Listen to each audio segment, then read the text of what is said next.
बाय नोंथांमोनसिम मोनसे गोदान खन्थाइ लानानै फैबाय आर्ट एन्ड बड' बोसोन चेनेलनि गेजेरजों नोंथांमोना आंनि बे खन्थाइखौ नायलांबानो जाबाय। खन्थाइया दिनैनि खन्थाइया बेसे फानियानो नोंथांमोना नायलांदो मोजां मोनोबा कमेन्ट बक्सआव कमेन्ट खालामबानो जाबाय आरो लाइक खालाम साबस्क्राइब खालाम आरो हायोबा शेयार खालामनानै होबानो जाबाय। खन्थाइखौ आवरायनो आखायाव लाबाय। खन्थाइनि मुङानो जाबाय साम' लादाय।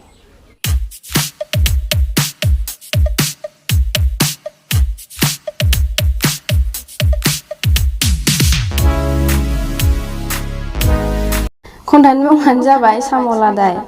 देम देमालि साम' लादाय आदा एसे दांब्लानो दाय फैनाय फैनाय फैसाय सनारि मैनारि हायनारि साम' लादायनि मेगना बेसेबांबा लुन्दाय दाय बुंबावदोंसो आरो आंखौ दा नायथार लाजिना बुंदों आंखौ इं दुलि दु खर'सा खाथियाव थु आदा गराय सेव फालि गान्थिया खेव थांदों बियो बेसेबांबा गोजान लामा हान्थिना गोसोखांबायदों गावनि लोगो जराखौ अननायाबो दखान थानायमोनब्ला होगौमोन बायना आंबो गरायाबो साम' लादायनि बेफोरबायदि साननायखौ लान्जाय फिस्रिना फेख्रायबायदों खख्रेब ख्रेब साम' लादाय होनना लाजिना एरसो बावबायसो बियो दैलेले गावनि देहाखौ लानानै बुजिया बुजिया बुंनाय बिनि जाया जाया गंफेथनैखौ लानानै नाहरबावबायसो गोदोना फोलाव फोलाव लेथे लेथेनो दानायथारसै आंखौ दानायथारसैहाय